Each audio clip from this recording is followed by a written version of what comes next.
Okay, good afternoon, everyone, and welcome.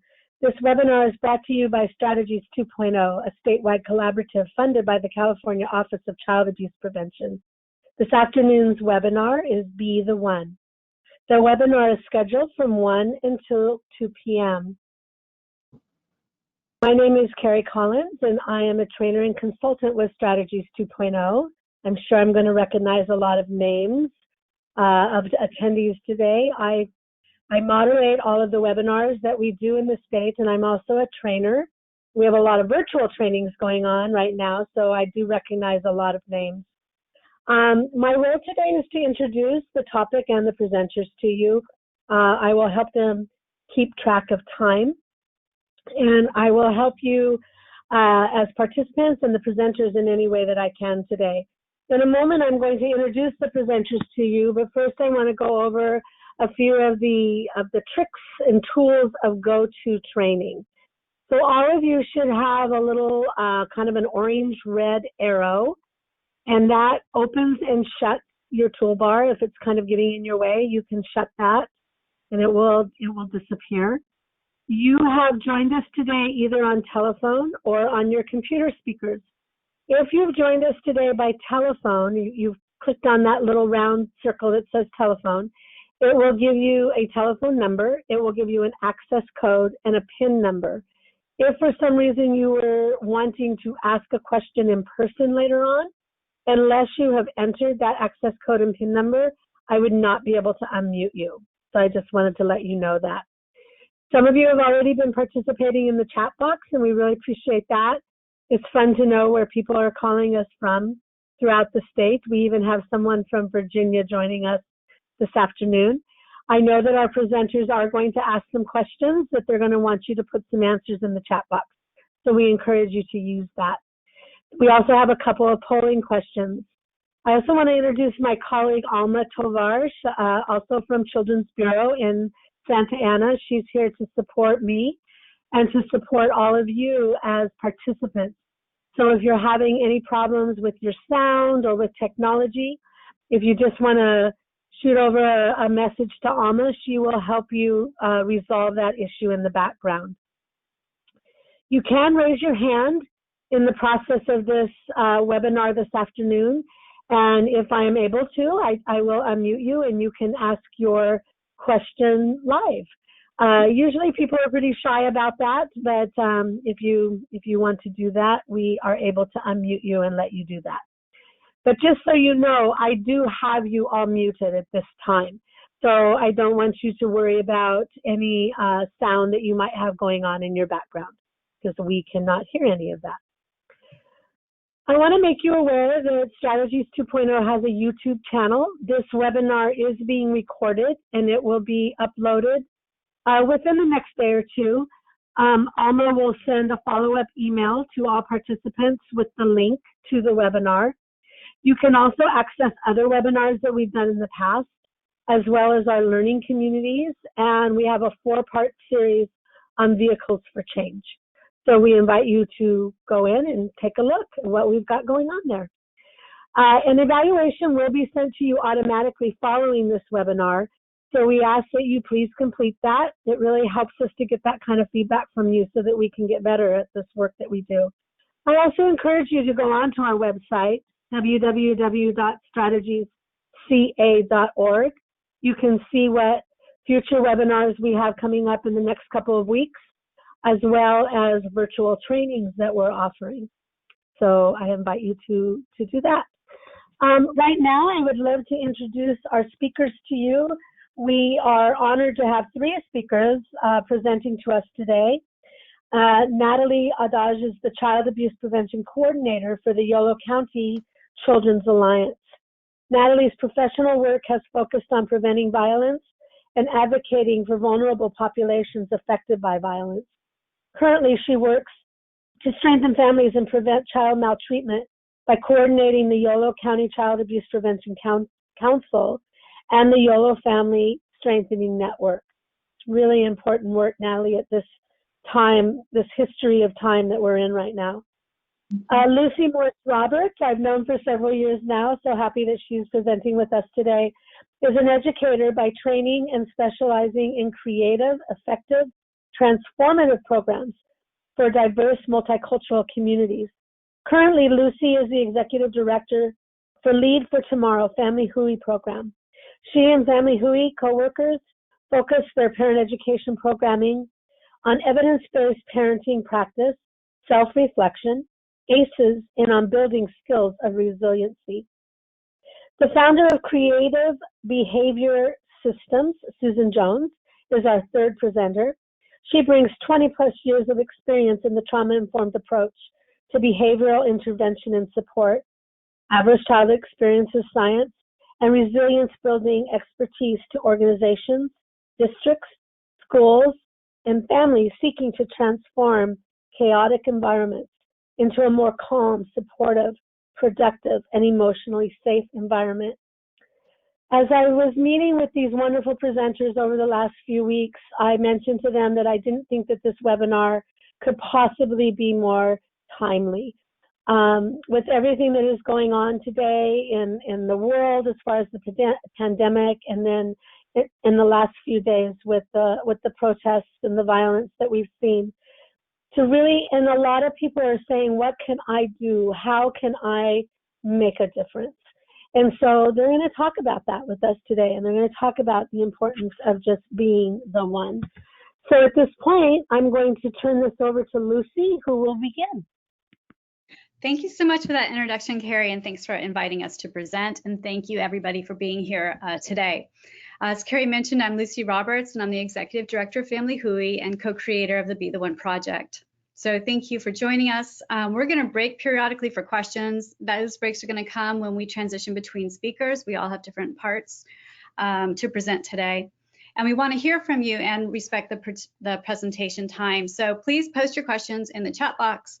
We'll monitor them, but there will be specific times when we are going to be looking for them. As Carrie mentioned, there is a lot going on in this world, and it's overwhelming. And we're hoping that we can look at this as an opportunity for positive change. And we're hoping that this project, if you find useful, could be a small step towards creating positive, permanent change in our nation and in our communities. So because there is so much going on, we thought it would be good if we started with a mindful moment, and Susan's going to lead us in that, and then we will start. Susan? Thanks, Lucy. So with everything that's happening in our world right now, we just think it's really critical for us to really be present. And in order to practice presence, we have to take these moments and be able to clear our mind and be ready to be able to engage and learn and connect and essentially be able to be the one in our lives.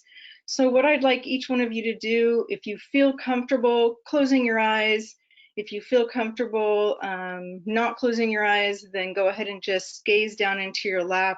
I just want us to take 1 minute and just have some silence. All of our lives are so busy, our brains are so busy. And so we'd like to just start right now with just 1 minute of being able to take some focus onto our breath and have some silence. So we'll start now.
I'd like everyone to take a slow, deep breath in and hold it, and go ahead and slowly let it out. Okay, Thanks, Lucy. All right. Thank you, Susan. All right. This is our logo for Be the One, and as you can see below it is Smile, Listen, Care, Share.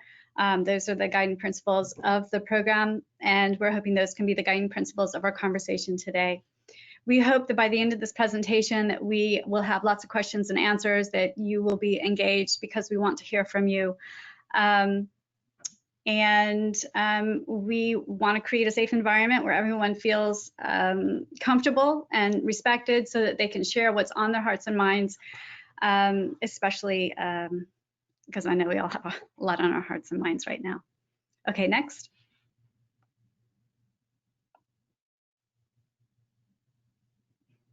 All right, so this is our agenda, Be the One, welcome and overview, the purpose. We're gonna go over the purpose of this campaign, why it was started. We're gonna go over the research behind it. It is research-based. We are gonna go over being the one for yourself, a little introspection, and then being the one for others and what that means. Then we have 2 examples of how this has been applied in the community, and we're talking about the Yolo County community. You'll understand that we are from Yolo County. And then questions and answers, because we do want to hear from you, and a closure. Next.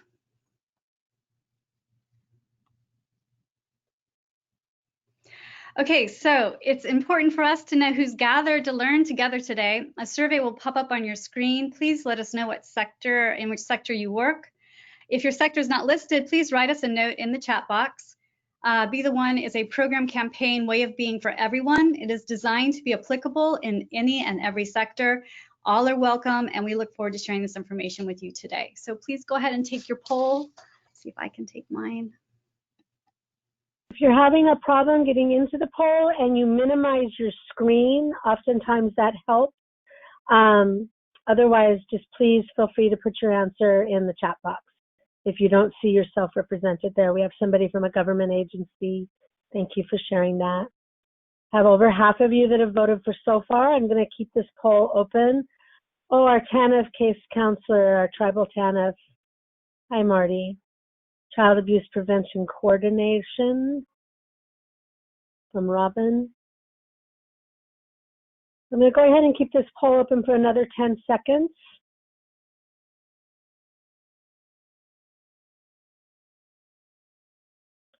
5, 4, 3, 2, 1. And then let me share the results with you. Oh, great. So, yeah. So do you see that, Lucy? You can read that out? I do. Thank you very much for participating in this. It's really nice for us to see who's in the room. And then if we didn't have your category, you know, if you write it in the chat box. And so I can see that there are several educators here, family service providers, which is wonderful, mental health providers, community members, and other there, but you can share your other or not. So thank you. So we are all engaged in bringing about positive change. You know, some of us are out there not only in our professions, so if we're a teacher, but also within our community.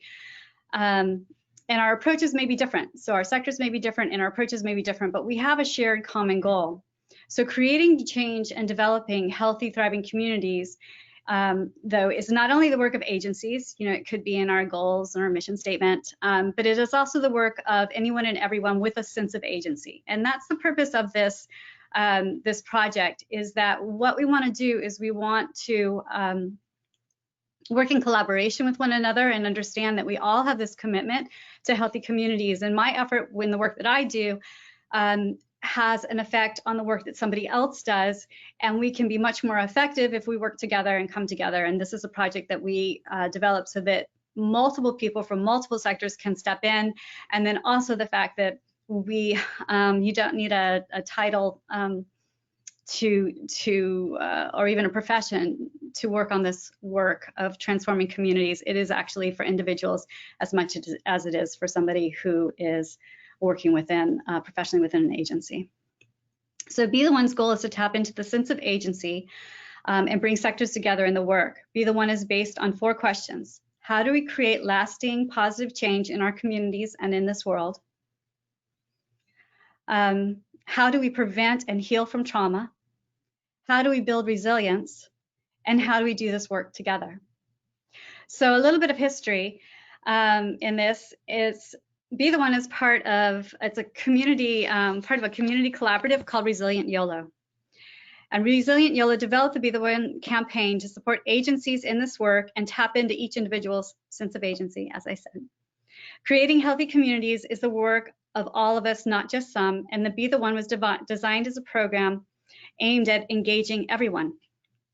So young, old, it doesn't matter. Sector, it doesn't matter. And we have some examples of young children who have wanted to be the one and have painted rocks and with happy notes on it and leaving them on people's doorsteps. There are women in the community that sew and knit quilts to bring comfort to others. So there are many ways, and we also, this is a way of recognizing that there are many ways to build community. So again, it's a project of Resilient YOLO, and Resilient YOLO has a collaborative approach, and I call it the stone soup approach. So it's where people from different agencies come together, and we meet once a month, and we just kind of say, this is what I have to offer. We know we want to work to have trauma and healing informed communities. This is the work that I do. This is what I have to offer. We're not funded. So we come in and say, you know, in my budget, I see that I can contribute this amount of money to make this happen. Some people don't have that in their budget. We have a website, and I have to say that website is funded because people came up and said, I'll sponsor a month of that. So that's the wonderful thing, is it has a stone soup approach, and that's in reference, if you don't know, the children's book of a folk tale where two soldiers come into town and they're hungry and no one's willing to give them any food, and so they come up with this idea of stone soup, and then everyone contributes a little, and then they have a wonderful meal together and build community. So Resilient YOLO is an offshoot of ACES Connection Network. And the network is a brainchild of Jane Stevens, who lives in our community. So we've been blessed with her wisdom throughout. And through her encouragement and the encouragement of Gail Kennedy, who many of you might know because she works throughout the state, bringing people together to help us become more trauma informed.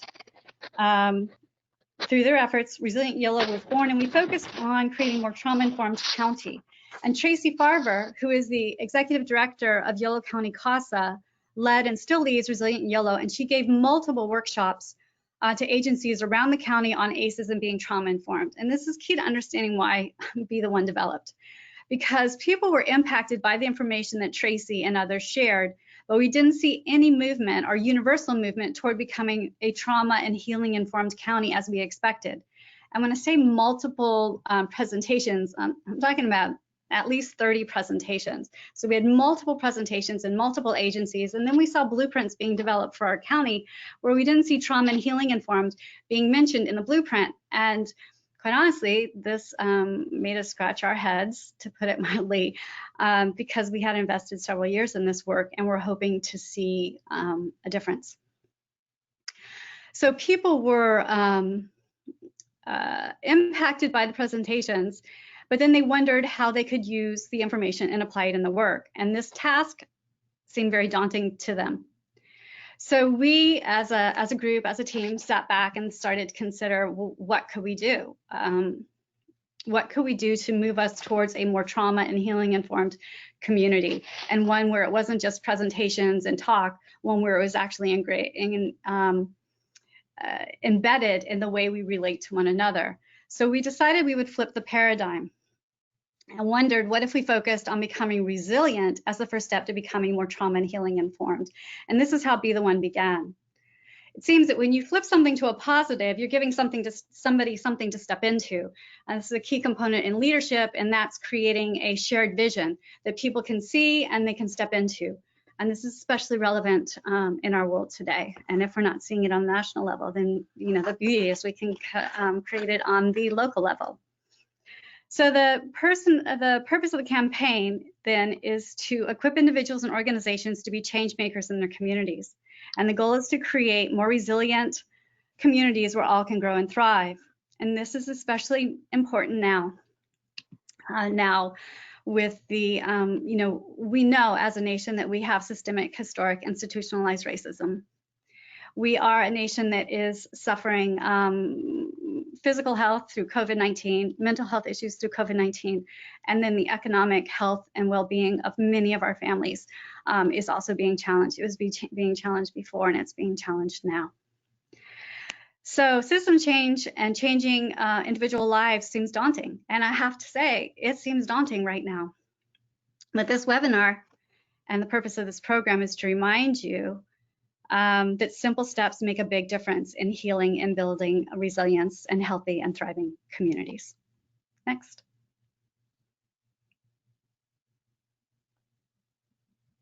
Okay, so as you can see from this ACEs Connection Network slide, there are many ways for children and adults to start to heal and build a sense of efficacy and resilience. And one way is through relationships and community. Community and relationships play a key role in building resilience that research has, and that research on resilience is the foundation for this project. And I do want to point out that this is an ACEs Connection Network slide. It's in multiple languages. And all the materials that we present to you today are in multiple languages, and those languages are, in fact, our entire website is in Spanish, Farsi, and Russian, along with English. Next.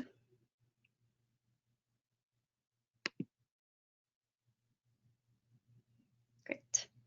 All right, Be the One is based on resilience research and the power of connection and the concept that all of us, no matter our title or work, have a role to play in creating safe, stable, nurturing relationships and environments. We know this intuitively, that connection is powerful, and there is research that shows relationships are a key part of healthy development, child maltreatment prevention, and healing from trauma. And this is especially important to remember because many of us work in programming that actually counts the numbers of bodies in the room, and that's more important than the relationships that are created while they are in the room. And so the idea is that we have this as a guiding principle, that we know that when we bring people together to learn together, that we're also intentionally developing our programming so that relationships are built and people can support and nurture one another. Be the One raises the awareness of the power of connection. It highlights that changing a person's life for the better can happen with one positive connection with just one person. People can be the one every day in small ways and big ones, and by doing things like smiling, listening, caring, and sharing. And that does seem simple, but if we can't master the simple, or I should say only by mastering the simple can we effectively tackle the complex. Next. Okay, so are you ready to transform your life and the lives of those around you? Resilient Yellow created a campaign guide with lots of ideas on how people can be the one, and a Be the One toolkit to complement the guide. And yes, I'm reading my presentation. Everyone said that you couldn't tell, but I'm sure you can. All right, so the guide helps you understand and interpret the toolkit helps you understand and interpret the guide. And I know that Carrie has given you this information. It was attached when you signed up for this webinar. But this information is also found on our website, BeTheOneCalifornia.org, and the resources are English, Spanish, Russian, and Farsi. And it's not like, oh, we just have something in these languages. We have made sure that we translated everything as beautifully as possible into these languages because accessibility is key. And then we chose these languages because you might say, why? Because these are the languages that are most used and spoken in our county. All right, next.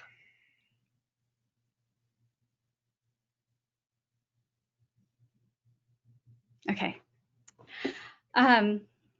So the right question to focus on, according to Dr. Folletti, is the question of primary prevention. And again, this is a primary prevention program. And primary prevention is really about strengthening the fabric of society so maltreatment and abuse does not happen.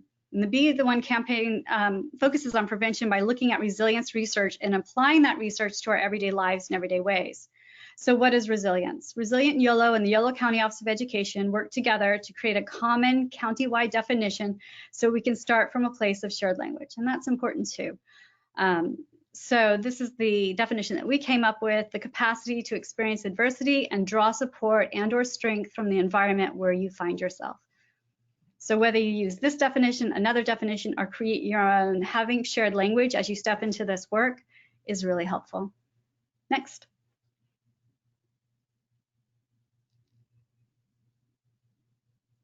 Okay, so it's important to remember that nurturing is needed throughout one's lifetime. The need for love and support does not end when one turns 18. And all adults carry their childhood with them. Be the One is a preventative campaign and is designed to create a community environment where all feel safe, cared for, children and adults alike. So we're looking at this as like a 2-generation, 3-generation, and if possible, 4-generation approach. It's not just an investment in our children, it's an investment in the community, understanding that if you invest and build the capacity of the parents, your outcomes for the children will be greater and better. Also research-based. Okay, next. Just remember that there's a slight delay when I move the slides forward. So I just want the audience to know that. All right, thanks, Carrie. Okay, so sometimes being the one can be really simple. The smallest things can make a huge impact, and the catalyst for positive change can be a simple act of kindness or simply a kind word. And we hope to show you this TED Talk by Drew Dudley as an example. This video is a great resource for illustrating how it doesn't take much to create positive change, and that positive consequences of our actions often go unseen by us. We're unable to link this video effectively to this webinar, but we kept the slide as a placeholder because it's part of our materials online. This is one resource that actually is only in English. And it's a unique video that basically shows this guy, Drew Dudley, is talking about his life, how he was on a college campus, and he was doing work to raise awareness about cystic fibrosis, passing out lollipops. It was the first day to register for classes or an orientation. And there was a young girl in line, a freshman, who was about to turn to her parents and say she wanted to go home, that college wasn't for her. And he takes one of the lollipops, so he's raising awareness by handing out these lollipops, and he takes the lollipop, he hands it to the boy behind her and says, you need to give this to that beautiful girl in front of you. And then makes another comment.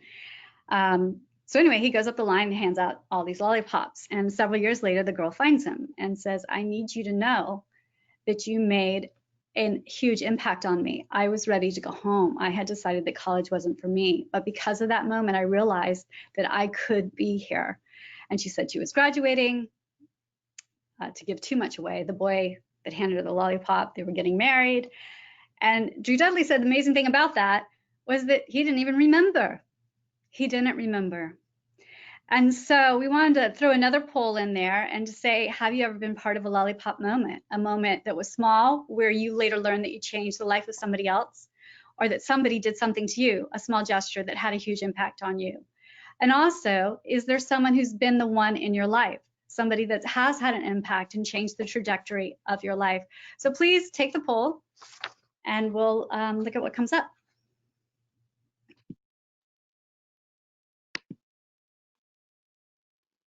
Can you, oh, yep, wait. Once again, if you're having a hard time, if you minimize the screen, sometimes that helps you get into the poll. Or please feel free. I'm getting some yeses in the chat box. I definitely would answer yes to this question. I have had so many people that have had such a powerful impact in my own life. And hopefully I've made an impact on other people's lives. Sometimes you just never know. So we've had over half of you vote. I'm going to keep this open for another 10 seconds.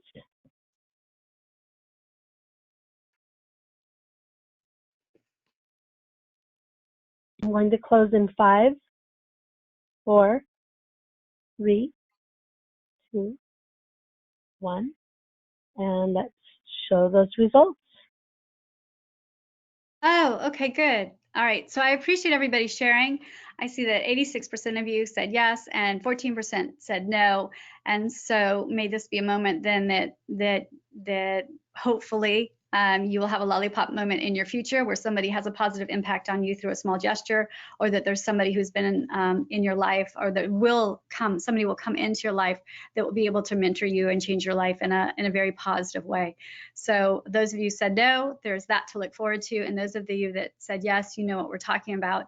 And the whole concept behind showing this is that small gestures matter. Small gestures matter. And simple things can build the foundation of trust and safety and nurturing that allows us to then tackle the more complex situations inside our communities.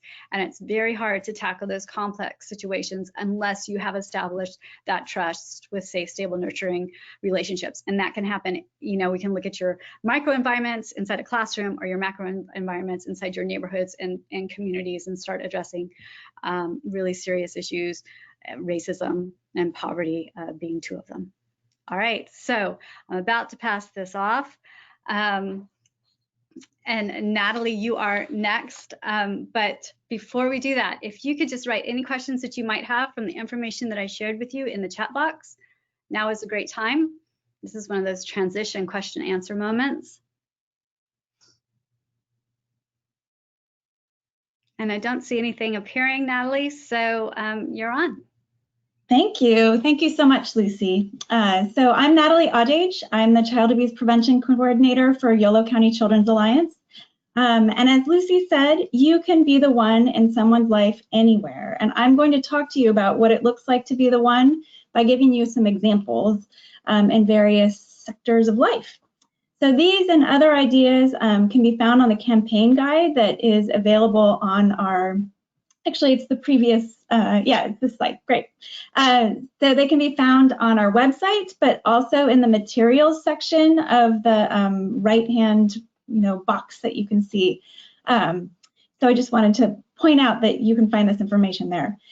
So I'm going to start by talking about what it looks like to be the one in your own home and giving you some examples. And I want to just say, I acknowledge we are all in our homes a lot right now, so this category seems particularly relevant. So some examples of ways that you can be the one in your own home: you can have FaceTime during meal times. You can spend time with a child in your life. You can play a game, read a book, give a hug. If the child in your life isn't in your home physically, you can do that virtually. You can also just be present. I think we all need to work on being present, myself included. You can stop, look, and really listen to one another. And since I know that you're doing lots of this right now in your life, because we're all at home so much, please add one idea that you're doing in your home to be the one for someone in the chat box. And we'll just hear from you all about other ideas that you might have.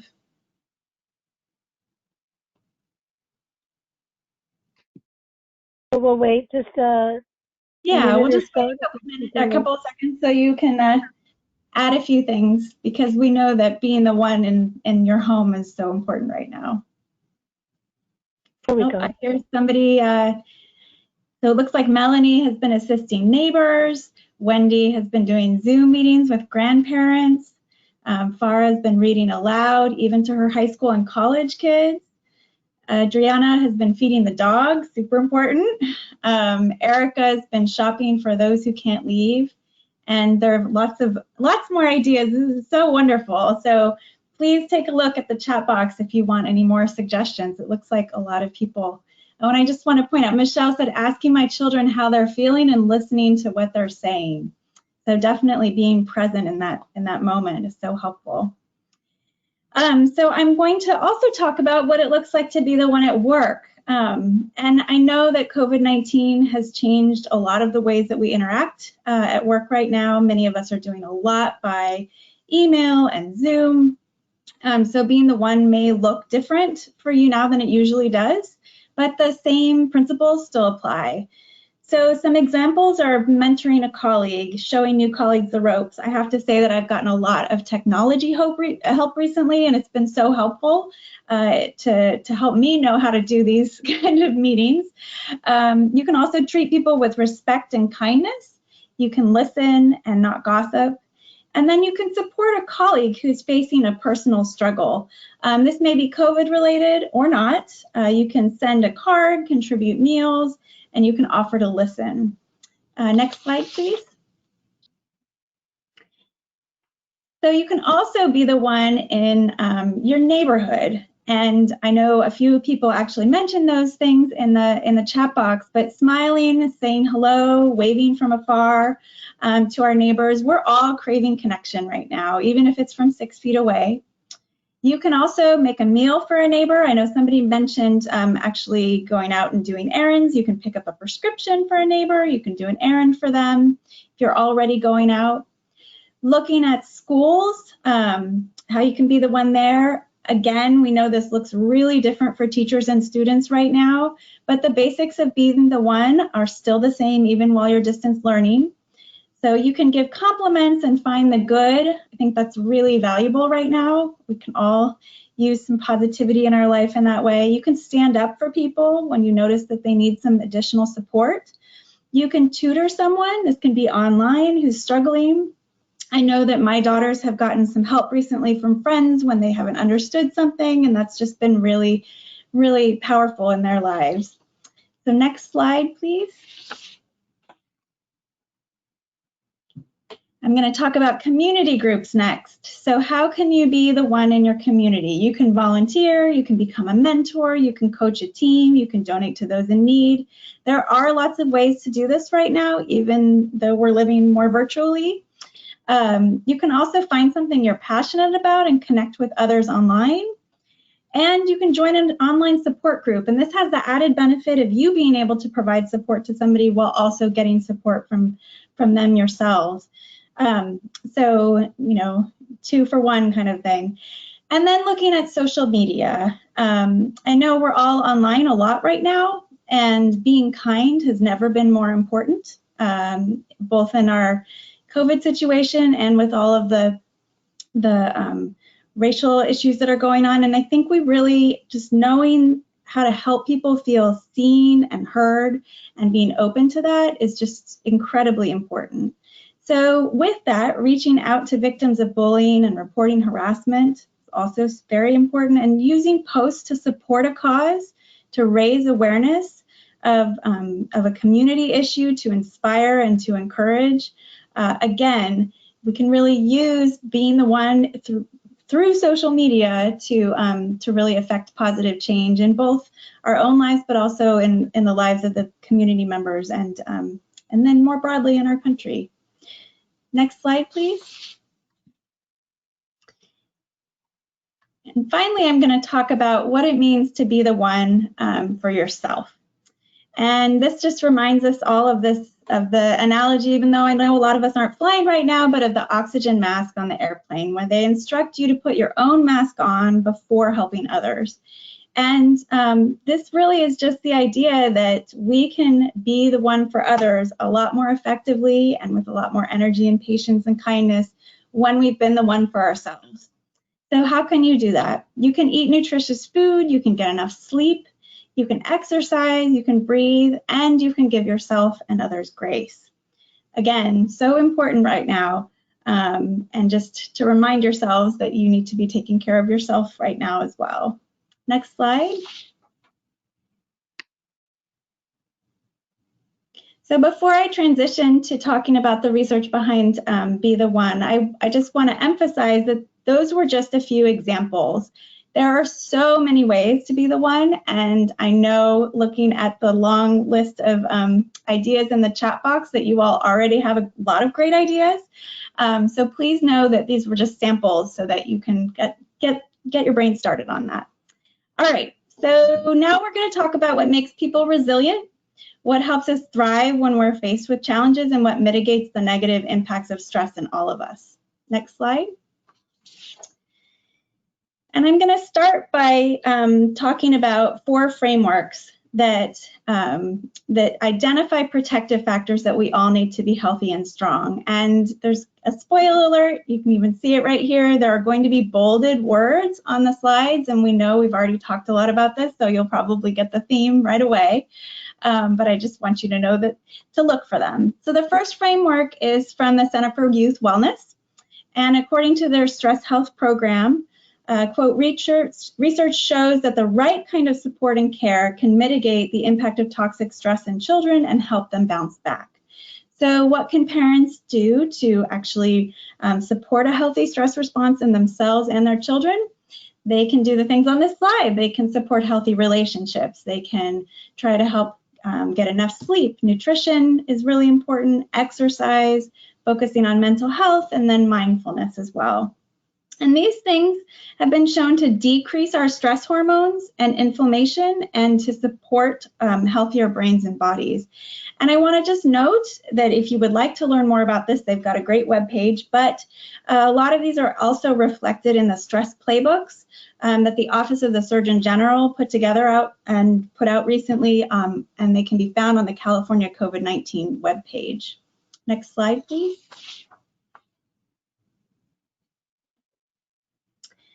So the second framework is the Strengthening Families framework. And this is from the Center for the Study of Social Policy. It's a research-informed approach to increasing family strengths, enhancing child development, and reducing the likelihood of child abuse and neglect. And I think if you look through these, social connections, parental resilience, knowledge of parenting and child development, concrete support in times of need, social and emotional competence of children, and nurturing and attachment, all of these are needed by all families to be healthy and strong. And so again, going back to what Lucy was saying, we really are talking about primary prevention here, where this can really benefit everyone.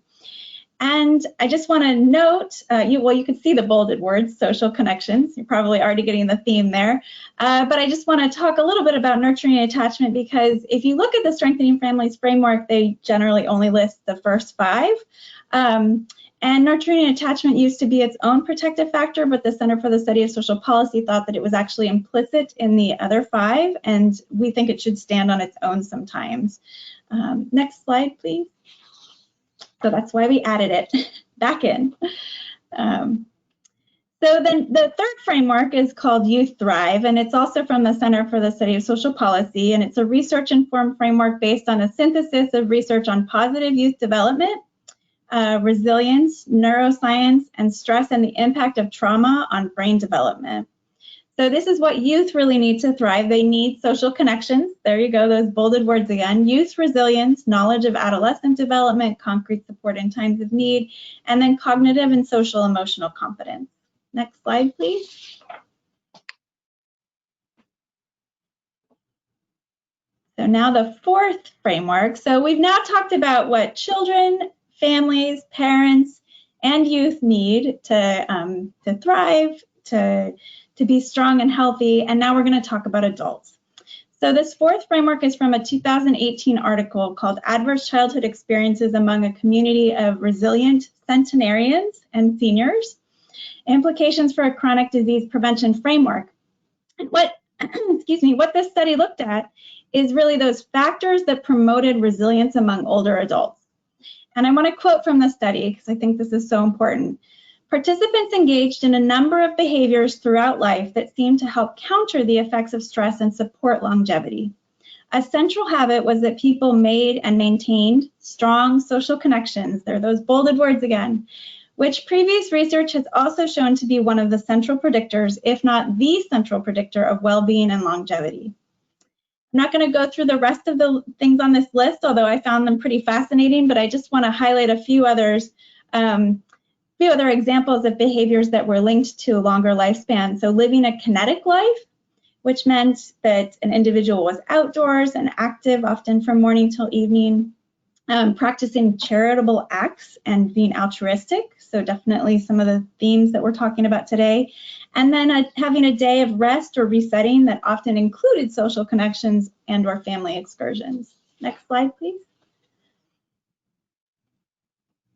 So everything we just talked about, those 4 frameworks, really highlighted some things that are important for physical and mental health, healing, and the prevention of stress and negative outcomes. But I want to focus on the one that appeared repeatedly in bold. So healthy relationships and social connections. I'm sure you all saw that theme coming from Lucy's part of the conversation. But I just want to highlight, we all need relationships that are safe, stable, and nurturing. The research shows this, and I'll talk a little bit more about that too, but it's really essential not only for individuals, but also for communities. And I think we're seeing that right now and are really hopeful that something like Be the One can be a part of the solution as we move forward.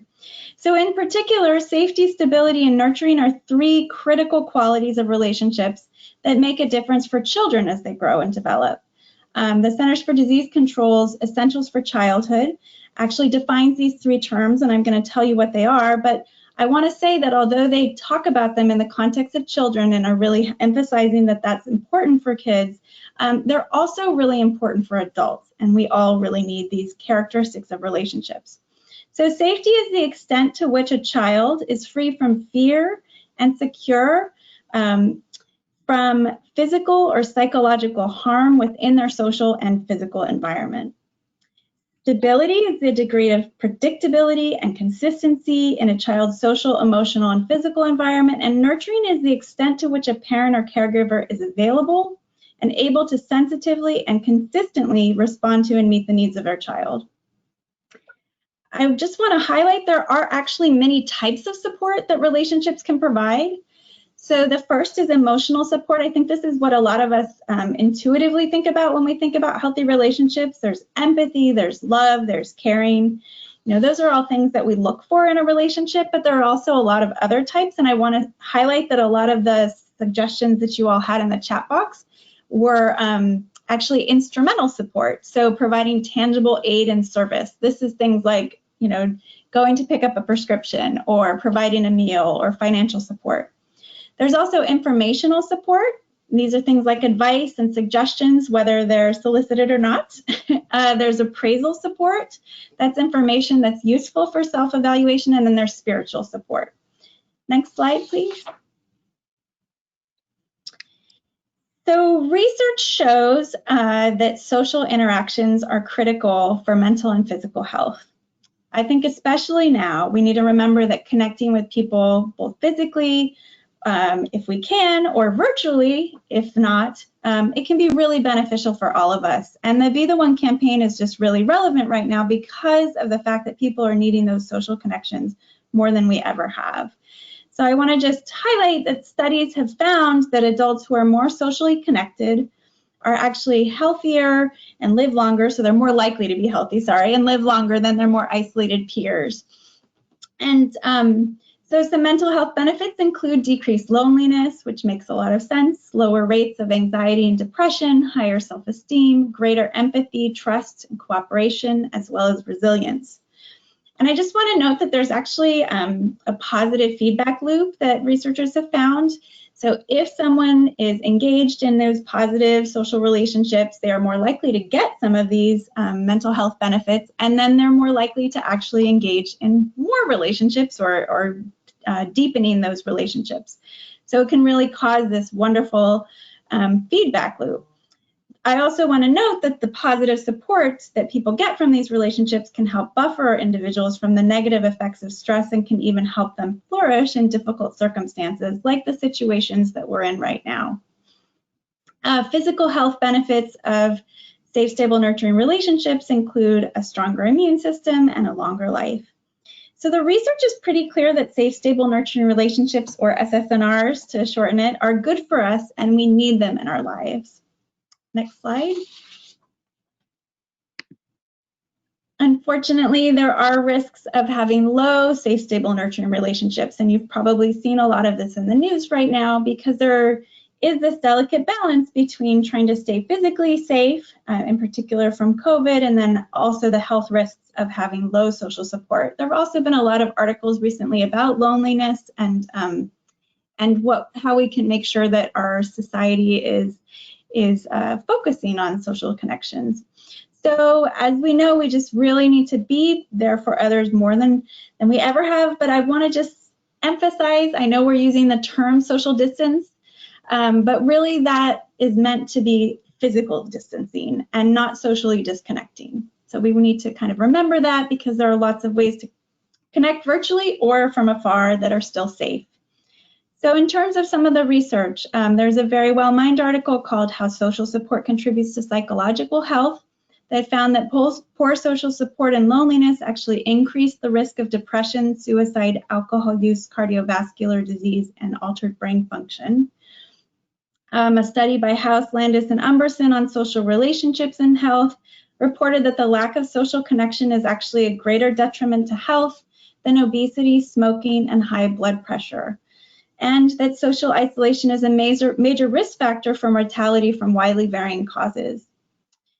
And then finally, Psychology Today, in an article called Connect to Thrive, actually talked about the unfortunate cycle that can happen when somebody has low social connections. So just like, you know, positive social connections and having healthy relationships can really lead to a lot of benefits.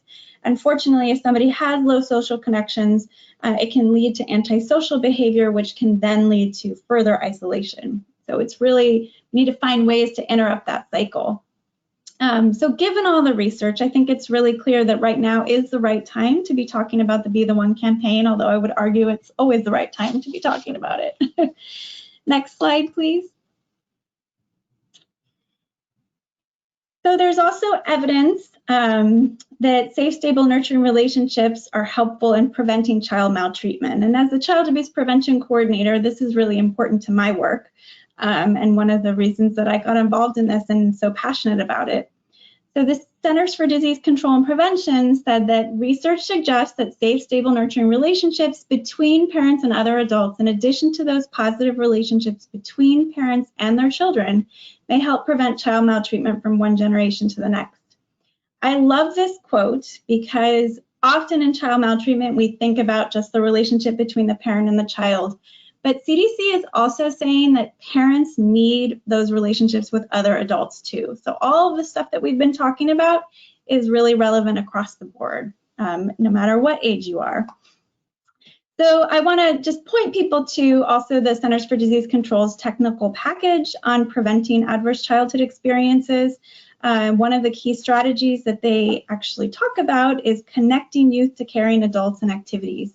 And I would really highly recommend looking at the CDC technical packages on violence prevention. They have them for ACEs, they have them for child maltreatment, I believe they have them for domestic violence. There are a lot of wonderful primary, secondary, and tertiary prevention strategies that are listed there. So unfortunately, there was a nationally representative study by Turner, Merrick, Finkelhor et al. That found that almost 1 in 4 kids and adolescents ages 5 to 15 in the United States lived in family environments with only modest levels of safety, stability, and nurturance. And 1 in 15 had consistently low levels across multiple domains. So what that tells us is that there are a lot of children who are not getting the consistent benefits of safe, stable, nurturing relationships from home. However, many of these kids are finding those relationships with other adults in their lives, like coaches and teachers and mentors. And now, as we've said, COVID-19 is pushing us to think about how we can be the one online and in other physically distant ways.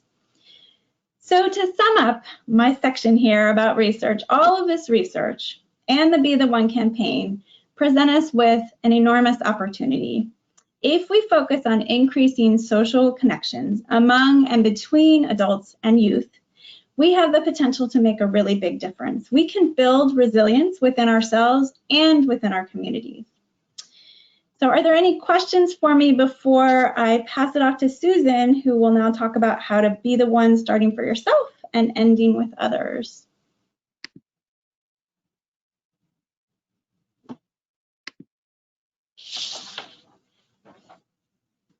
I think, and if you have more questions, you know, all of us will be happy to answer them at the end too. If you want to just put them in the chat box, we'll try to keep track of them.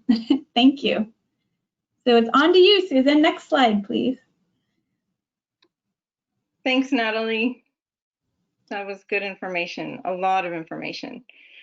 I just want to start with, I started my career back in the early 90s working in education, and I went into that because I was a mom and I wanted to be the mom that was home in the afternoons, and I wanted to be home on summer vacation and spring break and all of the time that my kids would have off of school. I wanted to be able to still work and be home. So I went into education. I worked as a teacher for a while, then behavior specialist, behavior analyst, and then started doing my own consulting and predominantly work with schools and individual schools, county office of education, as well as districts, but also organizations, families, and individuals. And essentially the consultancy is about ACEs science, but it's really looking at like the Be the One. What does it look like in a work environment or a home environment or with you as an individual. So my focus is really just bringing people together to heal and work towards having a community or even a world where these adverse experiences become the exception and not what is so prevalent in our world today. So that's who I am. My business is called Creative Behavior Systems, but what I want to start out with is looking at self-care and why. Self-care is one of the most difficult concepts to put into action. All of these pieces sound well and wonderful. For being the one for the self, first and foremost, is critical. As Natalie talked about earlier, the oxygen mask analogy, exercise, breathe, giving yourself grace, all of those pieces are wonderful.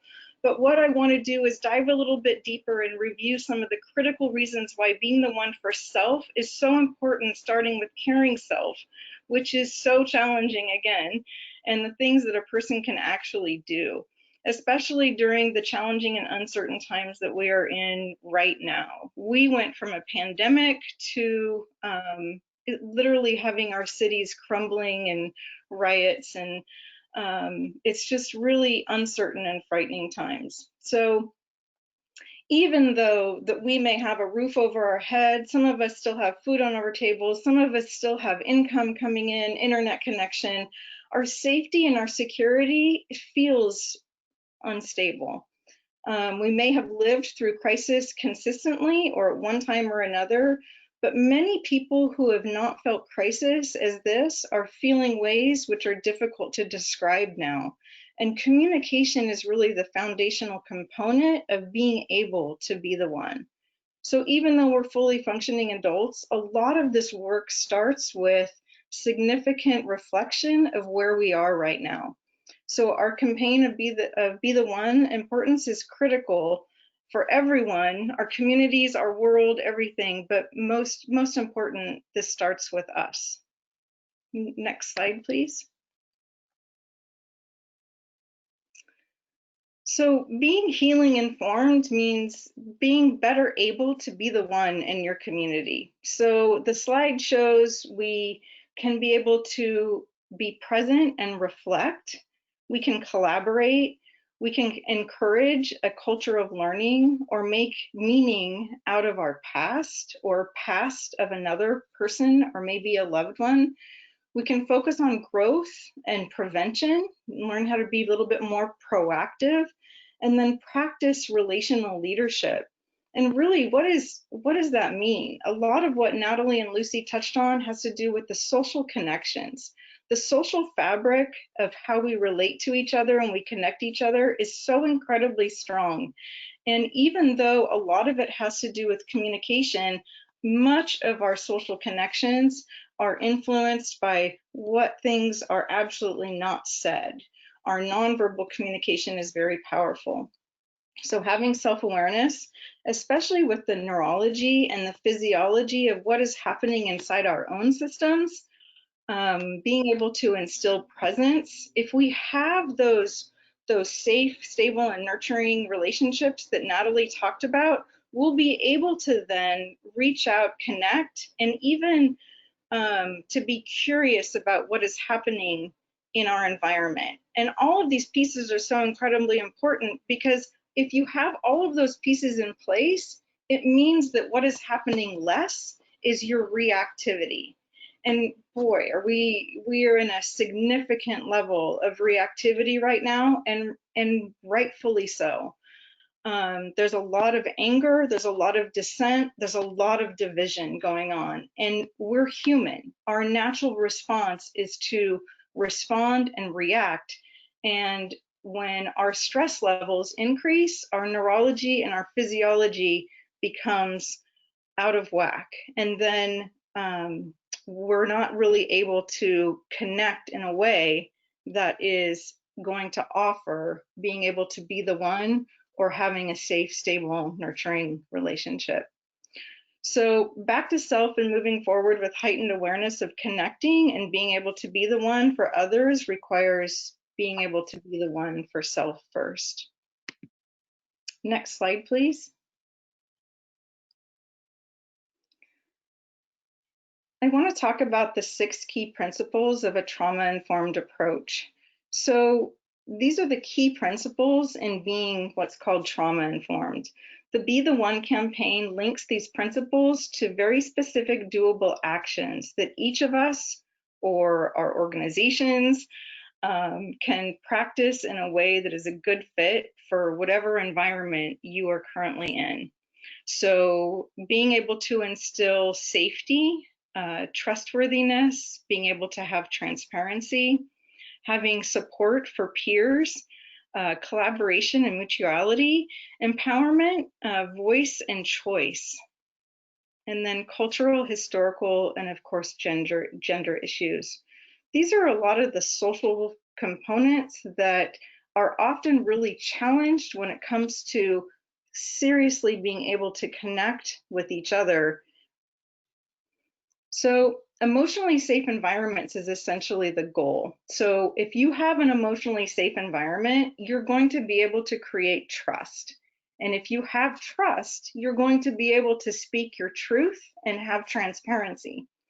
Connection through peer supports collaboratively with like thinkers with common paths is much easier to occur. And being the one includes being able to empower others through our own choices with use of our voice. So being able to be valued, find value in being able to be heard. So being not only educated, but compassionate towards immense societal issues surrounding our nations, and again, this heightened level of reactivity. One of the examples that I like to talk about a lot in our workshops and trainings is Maslow's hierarchy of needs. The self-actualization is at the top of the pyramid. That's the goal. That's where we all strive to be. But safety and security is one of the lower levels. And what's below is what must be in place in order to be able to reach that higher level of self-actualization. And we have too many current crises that are going on, which don't allow that safety or security to be able to exist for ourselves, even though we might be fully functioning.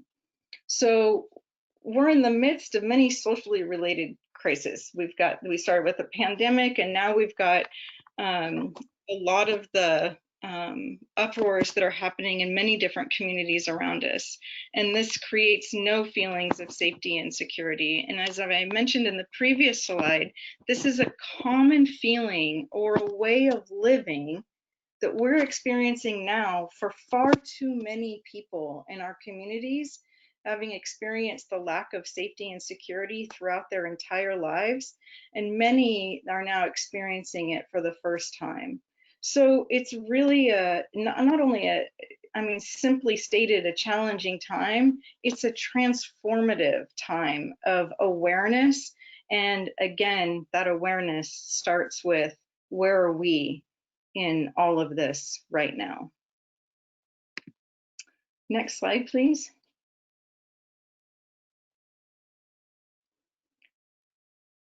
I do want to touch on the ACEs research. The ACEs research informs this work. I want to touch on what the Adverse Childhood Experiences Study is and how it informs both trauma-informed practices as well as Be the One campaign. So the ACEs study, I'm just going to do a quick overview. A lot of people might already know this information, but some people may not.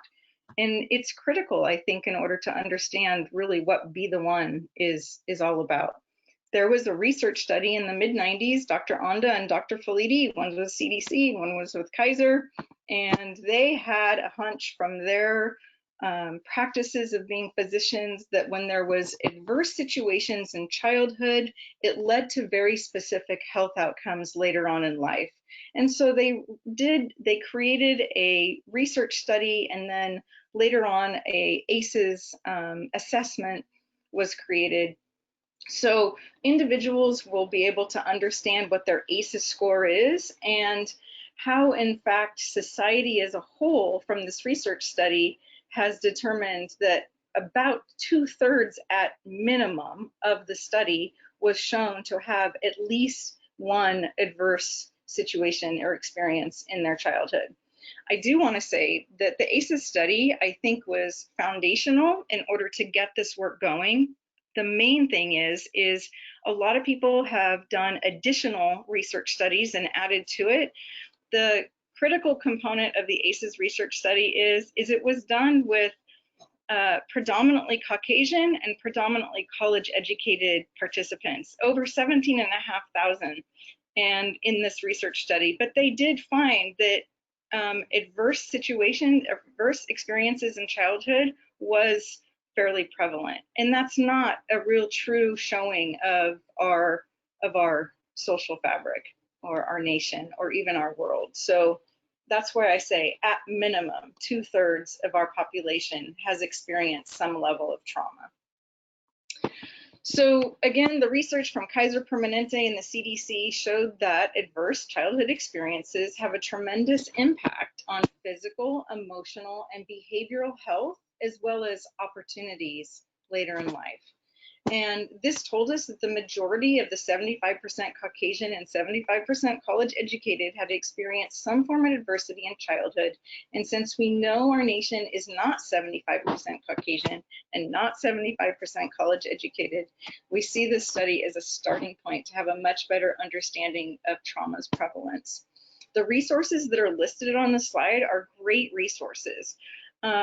One is the CDC, the Violence Prevention and the Child Abuse and ACEs link. And then the two resources are connected to the person that Dr. Filiti and Dr. Onda asked to actually write the ACEs study. They wanted somebody who was really well versed in social and emotional topics, and they asked Jane Stevens, who is one of our own here in Yolo County. And she created, after she wrote the ACEs study, she created two resources that are also shared on this slide. One is called ACEs Too High. It's a news site that reports on research about adverse childhood experiences, including developments in epidemiology, neurobiology, and the biomedical and epigenetic consequences of toxic stress. Toxic stress is when you live with consistent adverse situations in your life.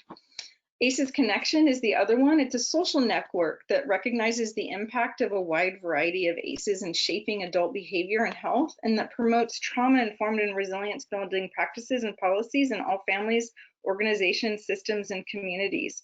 The ACEs Connection is what I've always called the mothership. The Yolo County ACEs Connection group is called Resilient Yolo, and that's where I actually was able to meet Natalie and Lucy. And it was through Resilient Yolo. Next slide, please.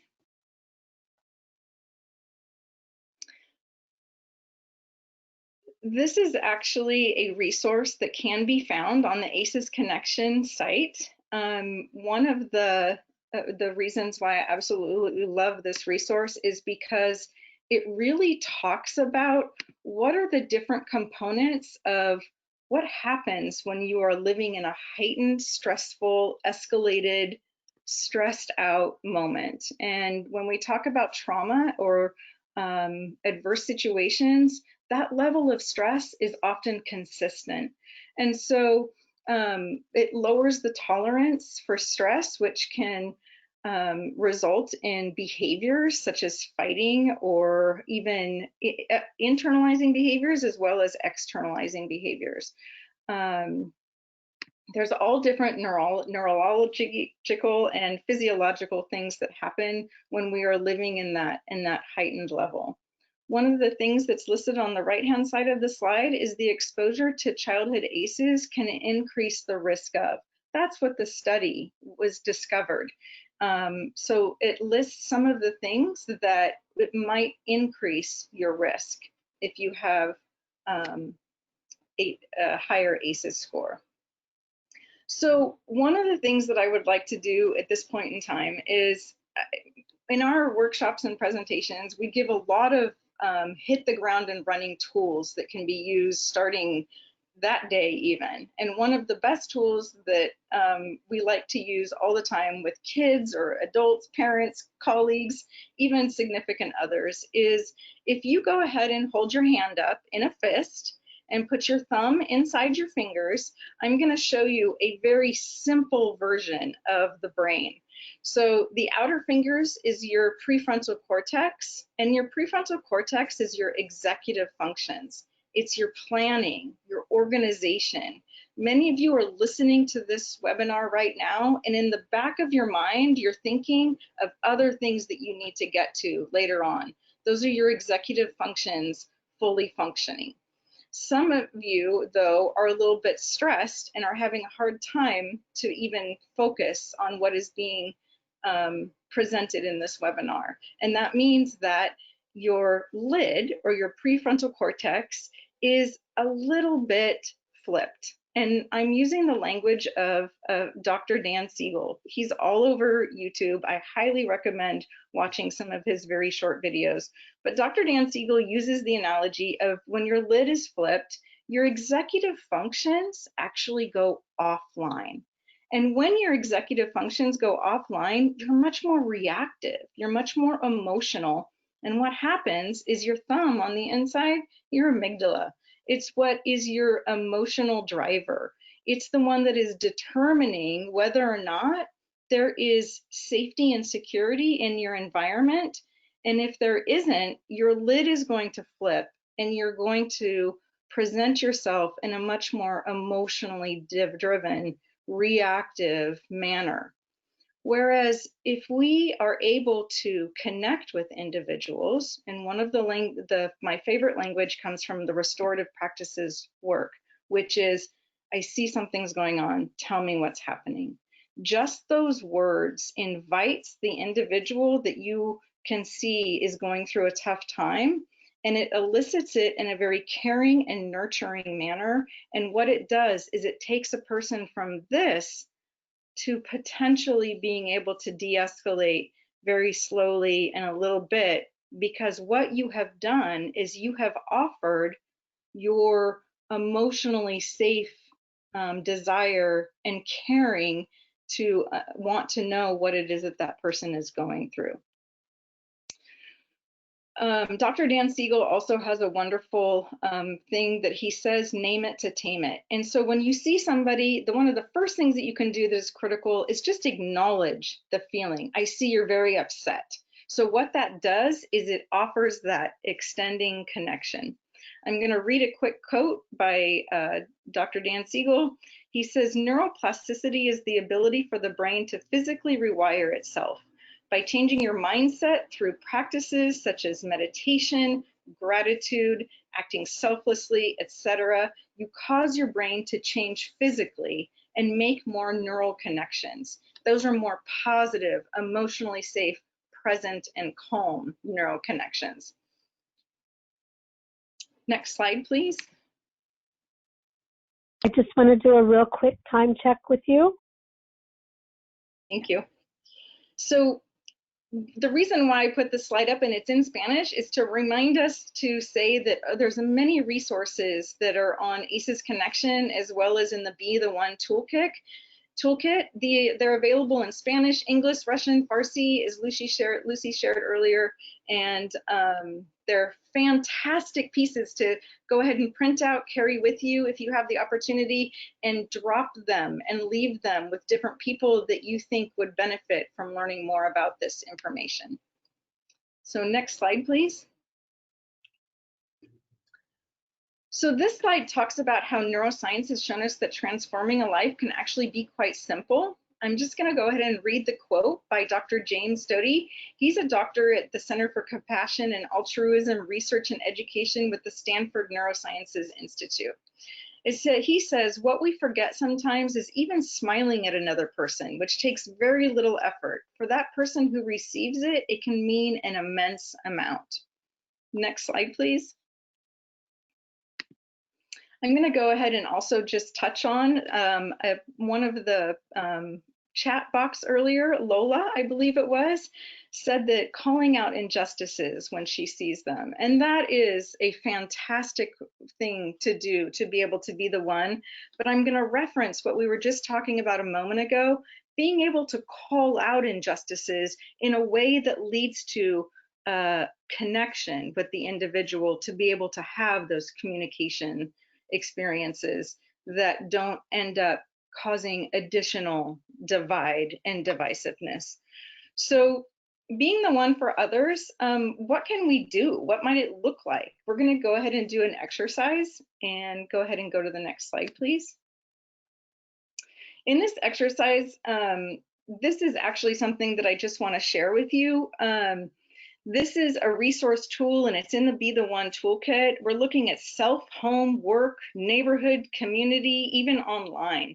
Knowing everything that we've gone over, if you could find one thing that you will commit to being the one in any of these areas and share it out in the chat box, I'm going to give everyone a couple of seconds of time to go ahead and respond, and I'll watch the chat box as well, and I'll go ahead and acknowledge as we progress.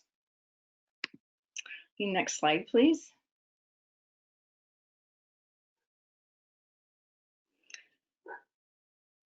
So I'd love it if we could hear some more different ideas of how we're going to be the one, and maybe any of those different environments. But I am going to go ahead and pass it over to Lucy, but I wanted to see, is there any specific questions? I'll go ahead and monitor the chat box and watch for questions, but then I also wanted to acknowledge if anybody is going to share out how they're going to be the one for any of those arenas. So Lucy's going to talk to us about how 2 Yolo County organizations have actually applied Be the One to their work. Thank you very much, Susan. I was just going to say more understanding, making eye contact, watching for connection, posting online articles about anti-racism. Good job, Lola. That's good. Go, go, go. Okay, go ahead, Lucy. Yeah,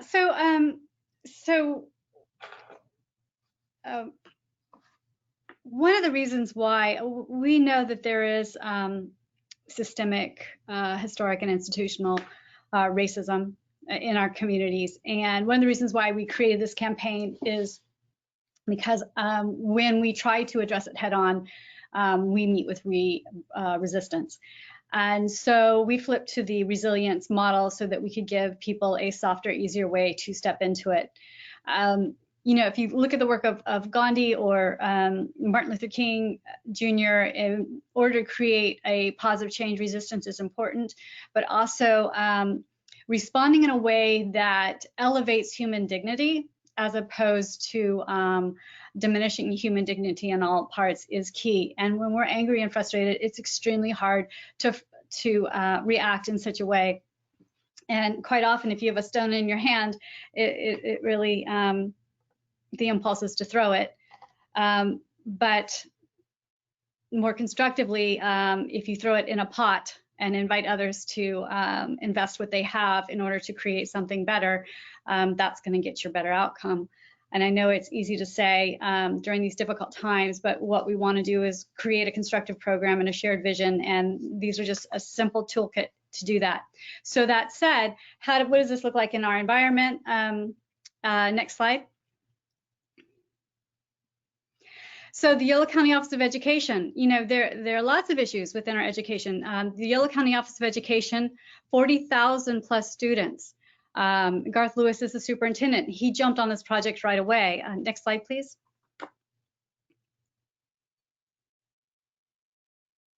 So one reason why he jumped on this project is because Be the One campaign is an innovative approach for members of their team to live the vision, mission, and core values every single day. So a lot of our organizations have these core values, and they're lofty and they're beautiful, and we take time and we create them. But what is the practical application? How does that look real time every day? So what Garth Lewis says is everyone who's part of a complex organization knows that leaders are constantly searching for new and meaningful ways for their teams to connect with stated vision, mission, and core values of the organization. When the Yolo County Office of Education first heard about the Be the One campaign, it immediately resonated with them because of its alignment with the core mission and its accessibility and immediate applicability for the team.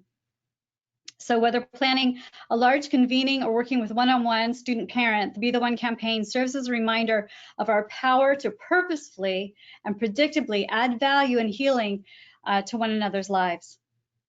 So next slide, please. So Yolo County Office of Education has a convening annually, and in 2018 they chose Be the One as their theme. And what we were challenged with was to authentically engage high school students from across the county in this process. So organizations put forth names of youth to become involved. And here is a picture of some of the youth that are involved in the work. And I have to say that there have probably been 7 Be the One campaign presentations that have been made, and the first 4 of them were actually done by high school students. And so, even if you look at some of the wording on the materials, like I have to say that I'm embarrassed to say that we didn't have online on how can you be the one, and the youth are like, you have to have online there, and those are their ideas that they came up with. If you look at our materials, there's a quote from Kid President. Be somebody who makes everybody feel like somebody. Be somebody who makes everybody feel like they matter. And isn't that what we want? Everybody matters. And that really needs to be inherent in who we are. And again, the kids came up with that. So we tried to do this multi-generational. We authentically invited kids into the work, these young students. And I think our work is much richer because of that. They had great ideas. Yeah.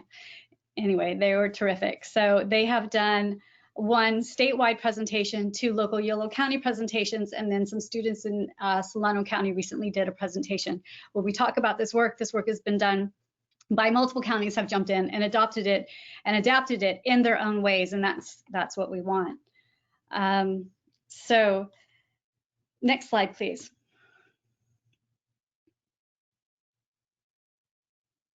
So the Yolo County Office of Education has the summit, and the summit is to bring cross sectors together so that we can look and see how we can best serve youth and collaborate. This is basically what we were looking at: indicators for maternal, child, adolescent health population, root causes and drivers of health outcomes. And so then we went away with Be the One as the theme and try to think of ways that we could adopt it. And I have to say that the Early Learning Department of Yolo County Office of Education really did some work in this area. And I know that Garth Lewis would say, if you are watching this and you're a teacher in Yolo County, you're like, I don't do this, I've never heard of it. Well, the opportunity exists for you to do it. And now you are hearing about it. But he said, it's not like every school is doing this and every classroom is doing it, but different departments have stepped forward with this, are doing incredible work with it. And if you walk through the Yolo County Office of Education building, the staff there has Be the One posters on there that they've created and printed themselves, either framed, penned up in different places, as a reminder that, look, these are your people you work with. Smile, listen, care, share. What does that look like? And then again, that guide that Susan referenced has activities that you can do. You can look at it individually, but the beauty of it is you can also look at it collectively. What does this mean for us? What does this mean for us as we step out and do our work in this world? Okay, next slide, please.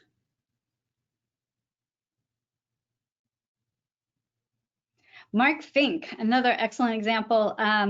These are people who come to Resilient YOLO, again, sit down and say, look, this is what I have to offer. And Mark Fink and his fellow librarians, the staff, they took this idea and they ran with it. We're so grateful for all of their contributions. Some of his work has been attached to the materials that Carrie has sent to you. So what Mark Fink did is they have Kindness Month is in December, and they incorporated this work into Kindness Month. Their work, they've done it 2 years in a row. They did it immediately after that first summit that we had in 2018, and then they did it again in 2019. And in 2019, the Board of Supervisors in our county then recognized the Be the One campaign and the work that the library was doing, and made December the Be the One month. Next slide, please.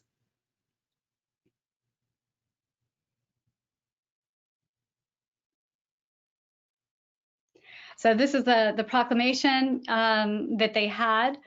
So Yolo County Library celebrated by offering visitors a free random acts of kindness calendar.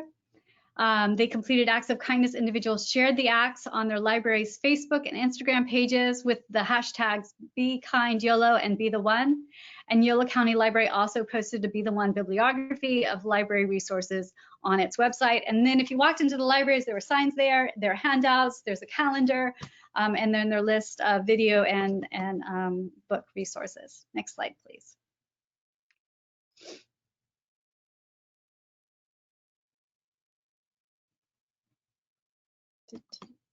Okay, so here's an example. And again, the calendar, the bibliography, those are available to you. This is what they did. It's really simple. And one of the great joys that I have is going and talking to different counties and hearing them brainstorm their ideas. And I see our time is running out. So I would love to share more of these ideas with you. Our contact information is included at the end of this presentation. Yeah, and we invite you to be the one. I'm going to pass this without asking for any questions because we do want to get to that. I'm going to pass this over to Susan, who's going to close us out, ask for questions. We want this to be the first step in an open dialogue because we have a world that's hurting. We have a world that needs to be transformed, and we are all in this work together. We value everybody. Everybody has a different role to play, and let's do it. Susan? Thanks, Lucy. So the next slide. So one of the things that one of our tools that we really like to use a lot in our work is called Start, Stop, and Continue. And go ahead and go to the next slide. Yeah, stay at that slide. So it's completely adaptable, and instead of being finite, it has infinite possibilities on how we can use it. So what it does is it helps us look at how we are being the one. What are some things that we can do to start? What are some things that we might have been doing that from this information that we learned today, we might need to stop or do it differently? And then what are some things that, because we're already rock stars at connecting and instilling resilience throughout all of the different aspects of our lives, what are some things that we can continue doing? And let's go ahead and go to the next slide. One of the things that I love about this slide is who can make a difference, and it just shows integrating the Start, Stop, and Continue with all of the potential networking opportunities and being able to truly sit and take a look at how or what we can do with all of these different connections to benefit lives through being the one.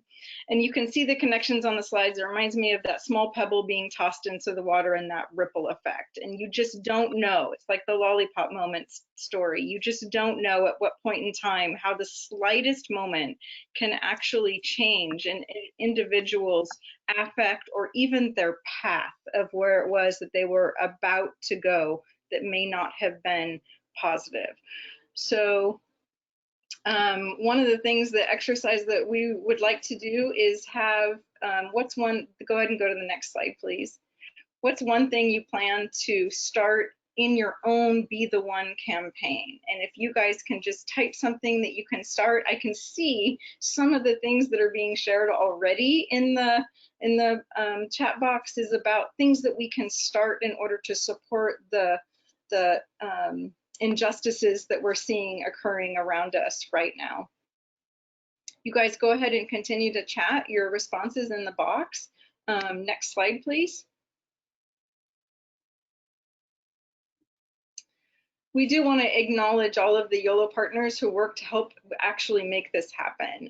All of us are partners who are committed to using the toolkit not only internally, but carrying it with us, the Be the One campaign forward into our work, into our homes, into our communities, and anywhere we go. It's truly good to see how already so many of you are also making this commitment and are continuing to do so. Thank you so much for this.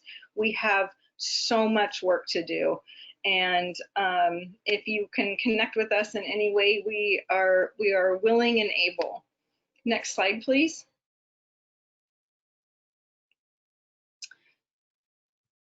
This slide actually shows our contact information. Oh, I see. We already went through it. So the last slide. Go ahead and go to the very last slide. There's our contact information. You can go ahead and go to the last slide. So being the one for someone, so everyone feels like someone. That's essentially the foundation of what this work is about. And what I talked to you about earlier about working towards building a community or a world where these adverse experiences become more of the exception than the rule. So I'm Susan. Lucy and Natalie and I thank you very much for being here with us today. We're actually right on time. We so appreciate the time that each one of you guys has taken to be with us. And we would like to ask one more time if there are any questions, and we can answer them now by go ahead and type them into the chat box, and we will go ahead and answer them for you. Yes, thank you, Susan. We will keep this open, this platform open for a little while. If any of you have any questions, and our presenters will stay on. I just want to remind you that you will all get a follow-up email that will have the link to this webinar along with all of the materials that are in your materials section. So if you didn't have the time to, upload those, don't worry about it. We will send all of those things to you. So we're going to go ahead and close for now, but please know that we're going to keep GoToTraining open. If you have any questions that you want to ask our presenters or myself, then please feel free to do that. I just want to, would you mind going back to the previous slide, Carrie? I think somebody wanted to see our contact information. Sure. And I also just want to note, we didn't specifically say it, but our logo is also in the materials, and we invite you all to use it in whatever campaign or efforts you want to do in your own communities. So please know you can take this and make it your own. Thank you all for being here. I also want to add that we want to hear from you if you use it or if you adapt it, and we want to. This is a living project. It's not engraved in stone. We want to always know how we can make this better, and if there are ideas that come up on how we can make this better, look at the times that we're in right now.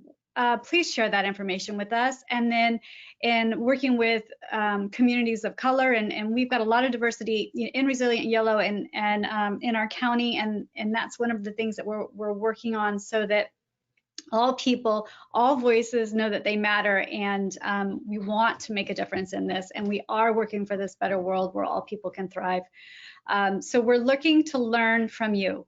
If you take this out there and adapt it, tell us so that we can know and we can grow.